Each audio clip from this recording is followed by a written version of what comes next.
Des troupes militaires tchadiennes en renfort au Niger dans le cadre de la lutte contre la secte islamiste Boko Haram. La récente attaque à Bosso est l'une des plus meurtrières menées par Boko Haram au Niger depuis que ce pays est entré en guerre contre les insurgés en février 2015.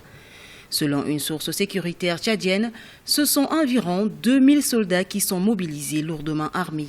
Objectif, traquer partout Boko Haram.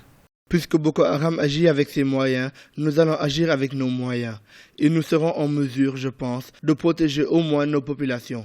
Pour rappel, l'armée tchadienne avait déjà apporté son soutien à d'autres armées régionales, notamment celle du Mali lors de l'avancée des terroristes, celle du Cameroun et celle du Nigeria dans la lutte contre Boko Haram. L'armée tchadienne, c'est une armée aguerrie, donc quand même, elle a fait un peu de preuve de gauche à droite.